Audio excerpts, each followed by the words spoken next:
Her screams were the last thing I heard before the world burned. It wasn't the heat that killed me. It was the silence after her scream. I remember holding her, arms wrapped tight around her trembling body as the flames roared closer. The building groaned and cracked, collapsing inward like a dying beast. Smoke choked the sky. But all I saw was her. "I've got you," I whispered. "I'm with you till the end." And then, nothing. Darkness swallowed me whole. Until now. Light stabs into my eyes. White. Too white. I jolt upright, heart hammering, lungs dragging in air like I've never breathed before. There's no smoke, no fire, no scent of burning wood or melting plastic. Silk sheets cling to my skin. The air smells like lavender and expensive soap. I'm in a bed, in a room I've never seen before. My fingers, these fingers, clench the edge of the mattress. They're longer, paler, clean, unburned. Not mine. What the hell? I stumble to the mirror across the room, knocking over a crystal vase on the way. Water spills. I barely register it. And then, I see him. No. I see me, but not me. The man staring back at me has sharp cheekbones, a chiseled jaw, and storm-gray eyes colder than winter steel. His hair is darker than mine ever was, slicked back with precision. But I know this face. Everyone does. Roy Arden, CEO's son, future heir of Arden International, tabloid tyrant, and the man who made Iris Lang's life hell. Her abuser, her ex-fiancé, her nightmare. My knees buckle. I catch the edge of the sink before collapsing. What is this? Why him? Why the man she fears most? I search the reflection again, hoping, praying, this is some drug-induced hallucination. A final neuron firing before death. But then I see it. A mark. Just beneath my wrist. A tattoo. A shape like a curling flame. Drawn in delicate black lines. I've never had a tattoo in my life. But it pulses, faintly glowing like embers. And for one terrifying second, I feel her. Her breath. Her voice. Her fear. I yank my arm back like it's on fire. What the hell is happening to me? The room is luxurious in a sterile, soulless way. Black marble floors, glass walls, a steel chandelier. Everything screams wealth and absence. There's no warmth here. No trace of real life. I open the closet. Every suit is tailored. Dark, sharp. Nothing soft. Nothing human. I throw one on, just to feel something real against my skin. But even in this body, I don't feel like a man. I feel like a puppet in a dead man's skin. I pace. Try to remember. Try to feel myself again. But all I get are flashes. The moment our eyes met before the fire consumed us. The last whisper. "I'm with you till the end." That should have been my end. So, why am I here? I find a phone on the nightstand. It unlocks with my face, his face. Messages flood the screen. Lily, mother, legal team. All ice. But one name is missing. No Iris. Not even a blocked contact. I check the gallery. Photos of board meetings. Cars.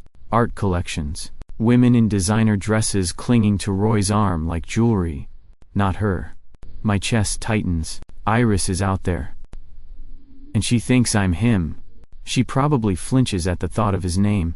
Probably wakes up in cold sweats, remembering what he did, what he said, what he took. And now, that monster wears my soul like a mask. How the hell do I face her? How do I make her believe I'm not him? Or worse, what if I start becoming him? I glance down again. The tattoo pulses, barely, like a heartbeat. Ash gray with the faintest whisper of blue. Her color. Her memory. Or maybe my curse. I grip the edge of the marble sink, trying to steady my breath. Okay, I whisper to myself. I don't know why I'm here. But I know what I have to do. I have to find her. Even if she runs. Even if she screams. Even if she hates me more than anyone alive. Because I promised. I'd be with her till the end. The silence in this house is suffocating. It's not the peaceful kind. It's the kind that feels like it's listening, watching. I spend the next few hours wandering the estate like a ghost. Every room is curated like a museum. Minimalist, cold, perfect. No photographs, no clutter, no laughter etched into the walls. Just clean surfaces and expensive taste. This place doesn't feel lived in. It feels owned. Like everything inside, even the air, belongs to Roy Arden. Including me. The phone is my first window into his life. Contacts? Mostly business associates, publicists, lawyers. A few women, marked only by emojis or initials. Nothing personal. No warmth, no her. I scan through the messages. Ruthless instructions. Sharp replies. Not once does he say please or thank you. Then I find the Notes app. Dozens of entries. Some are reminders, stock movements, meetings. Others are darker. One is just a list of phrases. Keep her dependent. Guilt is more effective than anger. Don't let her see the finances. Control the exits. I read them 3 times, hoping I'm misunderstanding. This wasn't just manipulation. This was a plan. A system. Designed for her. In the far wing of the house, I find his study. Dark wood, black leather, steel trim. A single portrait hangs above the fireplace. It's Iris. Her eyes are blank. Her mouth unsmiling. She's wearing a silver dress I don't recognize, but her posture is rigid. Unnatural. It's not a portrait. It's a trophy. I feel something inside me twist, like my own stomach rejecting the air I'm breathing. I lived for her smile, I whisper.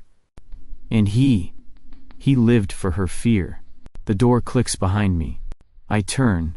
An older woman enters, carrying a silver tray with tea and a linen napkin. She's small, maybe in her 60s, with kind but tired eyes. Her gray hair is pulled back in a neat bun. "Mr. Arden," she says gently, setting the tray down. "You missed your breakfast." "I wasn't hungry," I murmur. She pauses. Her eyes study me. Miss Iris used to say the same thing. On bad days. I freeze. Her voice is careful, but weighted. "You knew her?" She smiles faintly, but it doesn't reach her eyes. "I served this house before she came, and while she was here," I nod slowly. "And after?" Her lips press into a thin line. "She left." "You know that, sir." I want to scream. I don't know anything. I'm not him. But instead, I ask, "What was she like?" Miss Grayson tilts her head, surprised. "You never asked before." I manage a shrug. "Maybe I should have." She studies me again. Longer this time. Her gaze isn't unkind, just searching. She hesitates, then speaks. She was gentle, but not weak. She tried to make this house warm, gave it flowers, baked once, laughed in the sunroom. She looks at the dark hall behind her. But the flowers died. She stopped laughing. I don't respond. Can't. My throat closes. Before she leaves, she places the tea in front of me. "You've been quieter lately, sir." "Softer?" Then she bows and disappears. I find the security files next. Dozens of saved video feeds. Hallways, bedrooms, the garage. A separate folder named Lang, E. My fingers tremble over the trackpad. I don't watch the footage. I delete it all. Even if I wasn't the one who installed the cameras, they were in my name now. I wouldn't let his shadow touch her again. At night, I try to sleep. I can't. I lie awake in his bed, in his body, under his sheets. And for the first time since waking up, I cry. Not loudly. Not like before. Just a quiet stream that won't stop. In the morning, she returns. Not Iris. Her. Lily. She walks into my study like it's hers, dressed in silk, heels tapping across the marble like a warning. "You've been avoiding me," she purrs, dropping into the chair across from mine. I say nothing. She crosses one leg over the other, leans forward. "You usually call when you're bored. I figured you must be very busy." Her eyes narrow slightly. "You're different. Did something happen?" "Everything. I died. I came back. And now, I'm wearing the skin of a man I despised." I force a polite smile. "Just tired." She cocks her head. You used to say tired people are weak. I say nothing. She watches me closely. Her smile fades just a little. Then she leans forward and touches my hand. The moment her skin brushes mine, the tattoo flares, just for an instant. Not bright, not warm. A dull, silvery blue flicker. Cold. I pull my hand away instinctively. She notices. Interesting, she murmurs. You've really changed, Roy. She stands. But I don't believe in miracles. Then she leaves. Perfume hanging in the air like poison. I stare at the tattoo on my wrist. It's not gray anymore. It's blue, soft, subtle, like her favorite sweater, like the sky when she laughed. Just a whisper of the past, a reminder of what I lost, and what I have to find again. I didn't even know if I deserved to see her, but I needed to, not just to prove something to her, but to remind myself of who I was, of who we were. It took less than an hour to find out where she worked now. Iris Lang, gallery manager at the Rowan House, a small but respected art gallery tucked between boutiques and coffee shops in the old quarter. The kind of place I once dreamed of showing my own work. Not Roy's kind of place. Too quiet. Too human. Which made it perfect. I called ahead, using Roy Arden's name. Said I was interested in investing. The curator practically rolled out a red carpet. They had no idea the reason I was coming was wearing a name tag behind the reception desk. The moment I walked through the glass doors, everything felt wrong. Not the gallery, it was beautiful. Soft amber lighting spilled across warm wooden floors. Abstract canvases and sculptures lined the walls. Somewhere near the back, the scent of oil paint and brewed coffee mingled in the air. No, what felt wrong was me. Because I didn't belong here. Not in this body. Not with this face. Not when her eyes found mine across the room, and froze. She went pale. Not just surprised. Terrified. She stepped back like she'd seen a ghost. Which, I suppose, she had.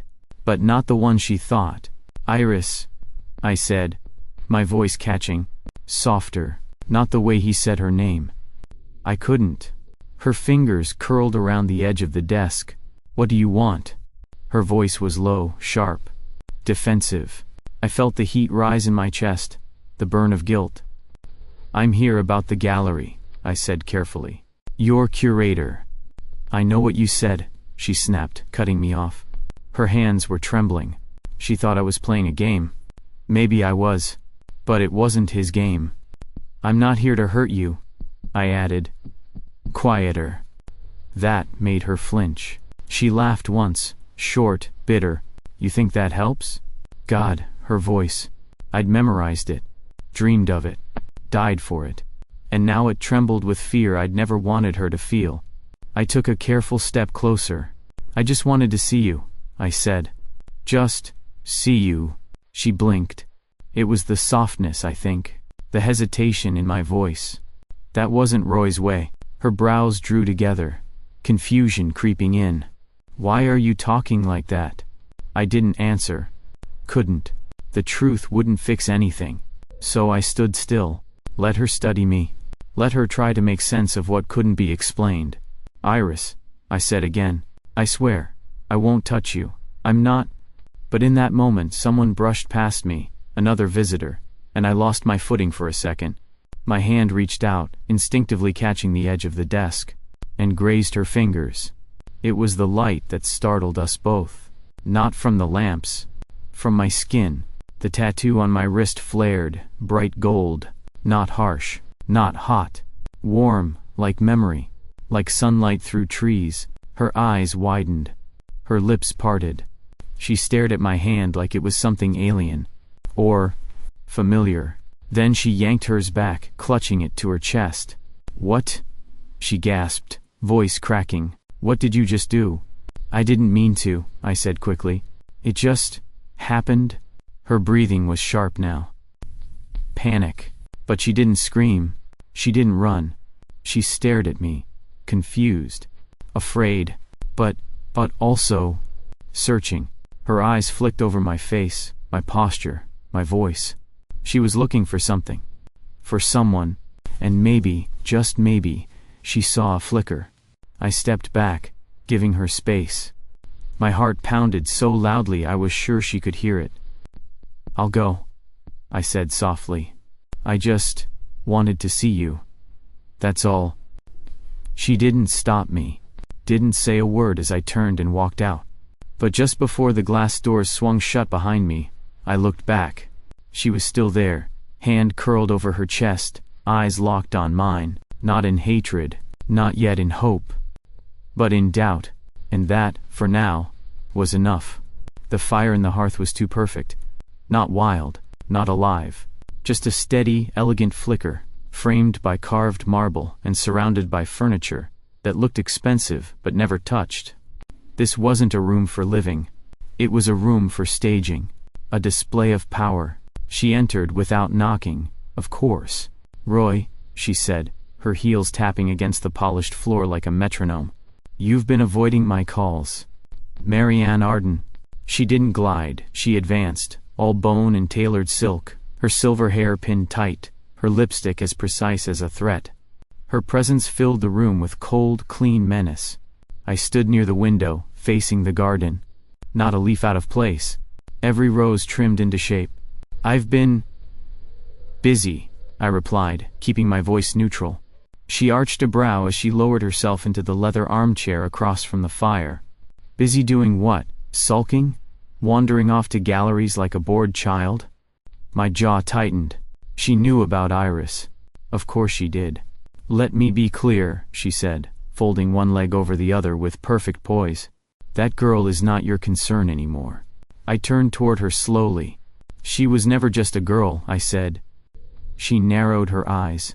"Don't be sentimental. It doesn't suit you. Maybe it never suited Roy. But it suited me.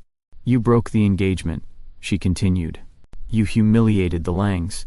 The damage control cost me 3 board members and a full quarter of public favor. And now you want to sniff around her like a regretful schoolboy?" I didn't answer. Not yet. She leaned forward, her voice sharpening. "You will go to her. Publicly, you will apologize. Charm her. Pretend whatever you must. But you will bring her back." "No," I said simply. The fire cracked in the hearth. For a second, nothing moved. Then she laughed. A slow, venom-laced sound. "Excuse me?" I said no, I repeated. "I'm not using her. Not again." She rose from the chair. "I don't know what nonsense has infected your head, what guilt or weakness or fantasy. But you are an Arden. You don't get to feel, you win. That's what I built you for." Her voice echoed against the cold stone walls. Then she stepped closer. Her heels stopped inches from mine. "I created you," she hissed. "I can just as easily destroy you. Don't think sentiment will save you. I've burned better men than you for less." I met her gaze, steady. "And yet," I said quietly, "you couldn't burn her." That shook her. Not visibly, not for most. But I saw it, a flicker, a hairline crack in the marble.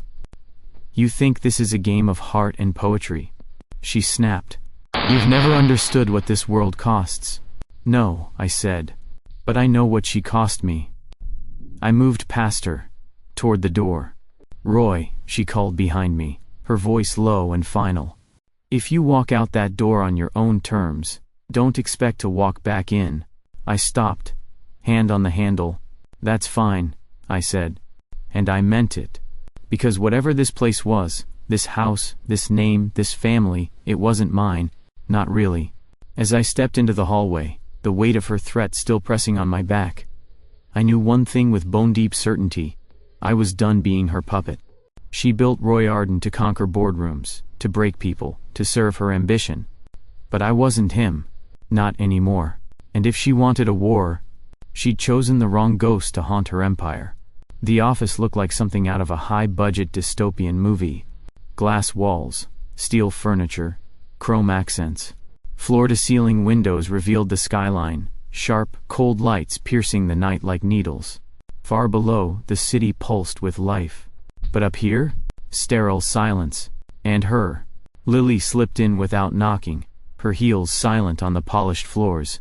She wore a crimson blouse, tucked just enough to hint without stating, her lips the same color, her perfume a soft, expensive kind of poison. "I brought the quarterly reports," she said, placing a folder on my desk, but she didn't step back. Instead, she leaned forward, palms bracing the surface, eyes locking with mine. "You've been distant." I didn't look up, just focused. She tilted her head. "Focus doesn't look like this. You've canceled every dinner, ignored every call. You haven't snapped at a single intern in days." A beat of silence. Then she added, voice silk soft, "You're not acting like yourself." I finally met her gaze. "Maybe I'm not." Her smile wavered, just slightly. She circled behind me, her fingers grazing the back of my chair. "You know, I used to like when you were cruel. At least it meant you were alive. Now you're just dull." Her hand slid over my shoulders, light as a suggestion. "Is it her?" I stiffened. She felt it. "Of course it is," she whispered near my ear. "You always did have a weakness for the ones who look at you like they wish you'd disappear." I rose suddenly.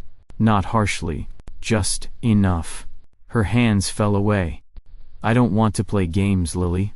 Her brows lifted, mock innocent. "Games? I thought this was how we worked, Roy. You take, I help, you forget. I remind." She stepped closer again, undeterred. "Unless you really have changed." I met her gaze, this time without a trace of doubt. "I'm not him anymore." Her eyes narrowed. Her voice dropped. "Who are you then?" I didn't answer, because if I did, I'd have to tell her I was dead. She lingered for a second longer, something sharp flickering behind her stare. Then, with a slow smile, she turned and walked toward the door. "Well," she said, pausing with her hand on the frame, "when you remember who you are, let me know." She left, but I knew better than to think she was gone. Lily didn't retreat. She observed, and something told me she just started watching very, very closely. Meanwhile, across the city, in a quieter place where light was golden instead of sterile, Iris held a package in her hands. No return address, no name. She peeled back the paper slowly. Inside, a single sheet of thick drawing paper, slightly smudged, a little bent, a pencil sketch of her, laughing, head tilted back, eyes alive, her hair loose, the wind catching it just so. She remembered the moment. It had been at a picnic in spring. She'd worn a yellow dress. The sun had made her freckles glow. No signature. But she knew. She ran her fingers over the lines. Her throat tightened. Only one person had ever drawn her like that. Kay. But he was dead. Wasn't he? She sat down slowly, clutching the sketch like it might vanish if she let go. And for the first time in months, she didn't cry from pain. She cried from confusion. And something far more dangerous. Hope. I couldn't stop drawing her. Not just to remember, but to hold on. To the way she smiled when she thought no one saw. To the line of her jaw when she was angry. To the fire behind her eyes when she refused to break. In this cold cage of marble and glass, pencil and paper were the only things still mine. Each night, when the silence felt thick enough to choke me, I took out my sketchbook and drew her. Sometimes crying, sometimes laughing, sometimes just standing tall, unshaken, the way she used to look when I thought I could protect her from everything. Each image was a prayer, a reminder of the man I'd been, of the soul inside this face she feared. But one night, I got careless. The page tore. I tossed it aside, frustrated. It slipped under the desk, forgotten when I was called into a meeting with the board. Later that day, Iris arrived at the office, unannounced. I didn't know until Lily buzzed through, voice too smooth. "Iris Lang is here to see you." My heart stopped. Then it sped up like a runaway train. "Send her in," I said, trying to sound calm. She walked in, holding the sketch. No greeting, no pretense, just fire in her hands. "You've been spying on me?" she hissed. "What?" She thrust the paper toward me. This was in your trash." Her voice cracked. "Where did you get this? How long have you been watching me?" I stood slowly, palms raised. "I haven't. I swear." Her eyes blazed. Don't lie to me, Roy. You don't get to. I drew it, I said softly. She froze. Her brows furrowed. No. No, you didn't. You can't draw. She was right. Roy couldn't. But I could. I did, I repeated. And 100 more just like it. Her breath hitched. You've been following me? No, I said, stepping closer. I don't need to follow you. I remember you. I took a slow breath. I've always remembered you. That stopped her. For a second, the fury cracked. What the hell is going on? She whispered. I hesitated. Then I rolled up the sleeve of my shirt and showed her the tattoo. It was glowing again. Golden. Soft. Warm. It pulsed slowly. Alive. Like a heartbeat just beneath the skin. Her eyes locked onto it. What is that? I don't know exactly, I admitted. It started the day I woke up in this body. She looked at me then. Really looked. Like she was seeing something beneath the skin. Like she wasn't sure what terrified her more, that I sounded like him. Or that I didn't. Her voice was a whisper now. Who are you? I stared at her, heart pounding. I'm the one who died holding you in the fire. Silence. Thick. Immense. Alive. Iris didn't move. Didn't speak. But she didn't run either. She clutched the sketch to her chest, eyes wide and searching. Then, slowly, she stepped back. Not in fear. In uncertainty. I don't know what game you're playing, she said hoarsely. But if this is real, if any of this is real. She looked down at the tattoo, then up at my eyes. You're not Roy. No, I said. I'm not. She turned to leave. Her hand paused on the door. Then who the hell are you? I didn't blink. I'm the man who already died for you once. She left without a word. But she didn't slam the door. And this time, when it closed, she didn't take all the light with her. I found him where I always knew he'd be, surrounded by canvas, chaos, and the smell of turpentine.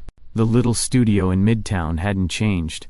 The walls were still covered in years of color and effort. Light streamed through the high windows, like it was trying to remind the room it was still morning. And there he was. Jonah Carr, my old friend, my brother in paint, one of the few people who ever knew me as more than just a name on a student exhibit wall. He looked up from a piece he was working on, something abstract and angry, and froze. Roy Arden, he said flatly, wiping his hands on a paint-stained rag. Now that's a face I didn't expect in my studio. I stayed silent.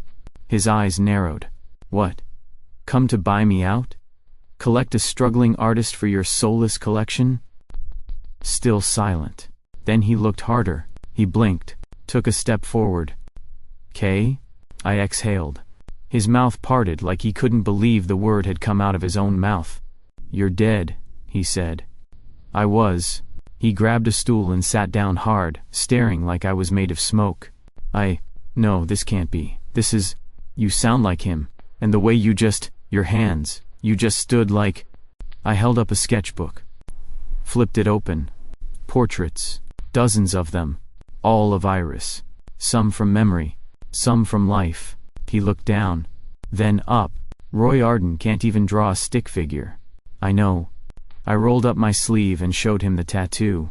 It was glowing faintly. Not gold, not gray. Just warm. Like truth. I don't know how, I said. But I woke up in his body, after I died in the fire. He stared at it. Then at me. Jesus, he whispered. This is insane. Yeah, I said softly. But you feel it, don't you? Jonah nodded slowly. I didn't want to admit it. But the way you looked when you saw the studio. How you kept your hand hovering over the jar of brush cleaner like it still smells like vodka. He looked down. Only Kay would remember that. He ran both hands through his hair and let out a long, shaky breath. You're really in there? I am. He stood up. Paced. Then turned back. So what now? Iris knows something's off, I said. But she doesn't believe it yet. She won't, Jonah muttered. Not at first. Not after what Roy did to her. I'm not him. I know you're not. But to her, the face is the same. And she's been through hell. I nodded. Jonah looked at me for a long moment. You're not going to give up on her, are you? Never. He sighed. Then you're going to need help. He crossed the room and grabbed an old dusty wooden box. He opened it, revealing old photographs. Some of me and Iris. Some of our art shows, one of us three, me, Jonah, and her, covered in paint, laughing like nothing could ever go wrong. He handed it to me. She's going to need more than a sketch to believe you. I took it. My fingers trembled. And Kay? Yeah? Jonah's voice dropped. If you push too fast, if she finds out everything too soon, it might not save her. He looked me dead in the eyes. It might break her. The rooftop garden was perfect. Too perfect. The hedges manicured to precision, the string lights warm and golden. A soft breeze brushing against the linen-covered cocktail tables. Everything staged, like a movie set waiting for its scene. And I was the lead actor in a play I hadn't agreed to perform. Lily's voice chirped in my earpiece just moments before the scene began. She's arriving. In 3, 2. I yanked the piece out and crushed it in my palm. This wasn't what I wanted. Not for Iris. Not for me. But it was already too late. She stepped onto the rooftop. Hesitant. Eyes scanning the crowd. She wore a simple navy dress and no jewelry, except for a bracelet I'd once given her in another life. I didn't know if she remembered where it came from, or if she even knew she still wore it. But it was there, and so was she. Her eyes landed on me, and then narrowed. You asked me here? She said, crossing the floor slowly. I thought you said you wouldn't follow me. I didn't plan this, I said. Of course you didn't, came another voice, Lily's from behind. You're far too humble for that. Iris turned toward her sharply, already on guard. Lily offered a sugary smile and a champagne flute. I just thought it was time to clear the air, she added. Privately, quietly, no drama. Just then, a commotion broke out near the entrance. A man, clearly staged, clearly unwell, stumbled forward with exaggerated gestures, yelling Iris's name. Bodyguards moved in slowly, not too quickly, not too forcefully. Cameras flicked on, hidden behind decorative shrubs. It was a setup. I knew it the moment I saw the flash of recognition in Lily's eyes, and the smirk she didn't bother to hide. But Iris didn't know. Not yet. I stepped forward, instinct overtaking thought, placing myself between her and the man. Stay behind me, I told her. The man lunged, not at her, not really, just enough to make it dramatic. I grabbed him by the collar and pushed him back with calculated force. Security took over, escorting him out like he was dangerous.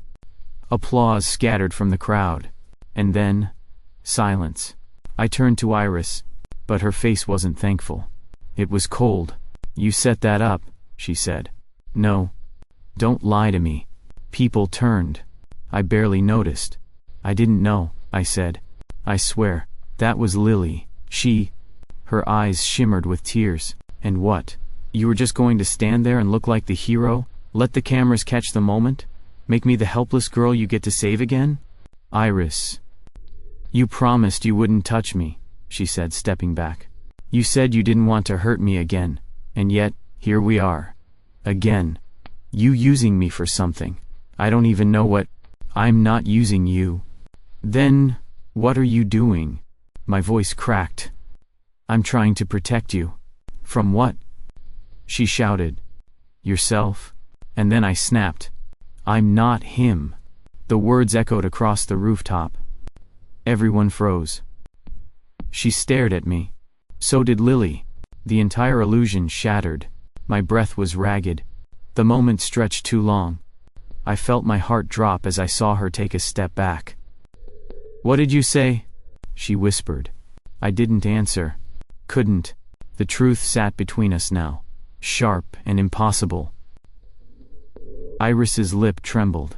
I don't know who you are anymore. I do, I whispered. I do. I've always known you. I remember every detail. The scar on your knee from when you fell at the lake, the way you hum when you make tea. I remember the night you told me you were afraid of fire, even before the accident. Her eyes widened. but the tears came anyway. "No one knows that," she whispered.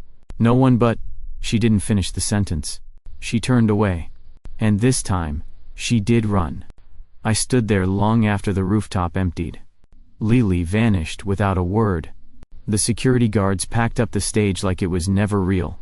I looked down at my wrist. The tattoo was no longer gold, no longer glowing. It had turned black, like ash. Dead. That night, I didn't go home. I walked for hours. Through parks, down alleys, through streets I didn't recognize anymore. Everything felt wrong, like I'd stepped too far from the thread I was supposed to follow, and now the universe was reeling back. I stopped at the river, stared into the water. If I jumped in, would I return? Would I wake again in fire? Or was this body truly mine now? And if it was, what was left to do with it? The girl I loved ran from me like I was the monster I feared I might become. Maybe that's all I ever was. But then I remembered the look in her eyes. Not hate. Not this time. Confusion. Pain. Recognition. There was still something there. Something fragile. And maybe I'd shattered it tonight. But maybe, just maybe, it wasn't gone. Not yet. The warning came from Jonah. A whisper through an old friend who still had contacts in the Arden boardroom. "She's planning something," he told me over the phone, voice tense. "Your mother. She's done playing games." My heart sank. What kind of something? Jonah hesitated. "The kind that ends with Iris disappearing." I didn't wait for more. The streets blurred past the window as I sped across the city, weaving through traffic like a madman. I could barely breathe. Marianne Arden didn't bluff. If she saw Iris as a liability, worse, as a weakness in her son, then she wouldn't hesitate. Not again. And I wouldn't let the fire take Iris twice. I found her outside her apartment complex. Late evening. The sky painted with streaks of orange and blue. She was walking home, alone, carrying groceries, a book under her arm. She didn't see the black van idling across the street. But I did. 2 men stepped out. They didn't look like delivery drivers. I jumped from the car before it stopped moving. "Iris!" I shouted. She turned, startled. That's when they moved. Fast, trained, efficient. One reached for her arm. The other scanned the street. I hit the first one before he touched her. My fist collided with his jaw, sending him stumbling back. The second drew a blade. It flashed in the dying light. I turned my body, shielding her. Pain. Hot, blinding pain. The knife tore through my side, deep, vicious. But I didn't go down. Not yet. I shoved the man backward and grabbed Iris's hand. "Run." "No," she whispered. You're bleeding. Please." My knees buckled. She caught me as I collapsed. The world tilted. Everything blurred, the streetlight above us, the open book scattered across the ground, the sound of tires screeching as the van peeled away. But all I saw was her. Iris cradled my head in her lap, her hands stained red. People shouted in the background. Someone called for help. But she was looking at me. Just me. "K," she whispered. My eyes fluttered. The pain was sharp, but her voice cut deeper. She knew. "You came back," she breathed.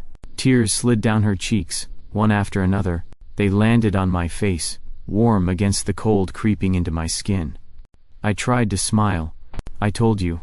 I'd always protect you." Her hand brushed my wrist. The tattoo, no longer black. It blazed gold. Glorious. Alive. The light spread, wrapping around her fingers, pulsing with every beat of her heart. "I saw it," she whispered. "That night at the gallery. I felt it, but I was too afraid to believe." "I'm sorry," I rasped. "For the rooftop. For everything. I never wanted to hurt you." "Not then. Not now." She bent forward, pressing her forehead to mine. "You died for me once," she said. "And you're doing it again. I'd do it 1,000 times." She sobbed, shaking, desperate. "I thought I lost you forever." "I came back," I said, voice barely audible. "For you." Her fingers gripped mine, tight. Then stay, she begged. Just stay, Kay. Don't leave again. Sirens screamed in the distance. I couldn't feel my legs. The pain was beginning to numb, fading into something darker. But her face, her voice, her touch, they kept me tethered. And for the first time since waking in this cursed body, I didn't feel trapped. I felt known, seen, loved. The paramedics arrived. Iris never let go of my hand. As they lifted me into the ambulance, she climbed in beside me, her other hand still resting over the glowing mark on my wrist. A mark only she could ever ignite. And as the doors closed behind us, she whispered just loud enough for me to hear, "You're not Roy." She looked into my eyes. "You never were." The hospital room smelled like antiseptic and possibility. White sheets, beeping monitors. A soft morning light spilled through half-closed blinds, casting faint stripes over the blanket covering my chest. I was alive. Barely, but alive. I turned my head slowly. She was there, asleep in a chair pulled close to my bed, her head resting against the side of the mattress, hands still wrapped around mine. Her hair was a little messy, her makeup long gone. But she was the most beautiful thing I'd ever seen. Because she stayed, even after everything. She stayed. When she woke, I was already watching her. "Hey," I whispered. Her eyes filled instantly. "You idiot," she breathed. "You almost died." "Again. Third time's the charm," I muttered. She let out a broken laugh and pressed her forehead to the back of my hand. I watched as her fingers brushed my wrist. The tattoo, faded now, no longer glowing, flickered softly. Warm. Steady. It had finally found peace. They released me a few days later. No media circus. No reporters. No Arden PR cleanup crew. Because I didn't let them know. No one did. Jonah signed the release forms, under a false name. Iris paid in cash. We disappeared. The penthouse. The company. The legacy. The man whose face I wore. Let them bury Roy Arden with the press releases and boardroom scandals. I wasn't him. Not anymore. We found a small town by the sea. Quiet. Gray-stoned. Windy. Full of artists and misfits who didn't ask questions when we said we wanted to rent the cottage near the cliffs. The first thing I did was set up a studio. The second was open a blank sketchbook. It had been years since I drew something just for myself. But this time, when the pencil touched the page, my hand didn't shake. Iris opened a little gallery downtown. Nothing grand, just a warm space with wooden floors and real plants and paintings that made people feel something. She called it Beneath the Skin. I didn't ask if it was about me. I already knew. The tattoo changed with the seasons. Sometimes warm, sometimes still. Occasionally a faint shimmer at her laugh, or a spark at her touch. But mostly, it stayed calm. Like me. Like us. One night, just after the rain had stopped, and the sky was dripping with stars, we sat on the back porch of the cottage, wrapped in blankets. Iris rested her head on my shoulder. "You know what's strange?" she said softly. "What?" I still remember the way Roy looked at me. Like I was his possession. Like my pain made him feel powerful. She paused. "But when I look at you, even though you wear his face, I've never once been afraid." I said nothing, because there was nothing to fix in her words. They were whole. True. She reached over and took my hand. The tattoo bloomed to life beneath her fingers. Gold. Soft. Like the first time.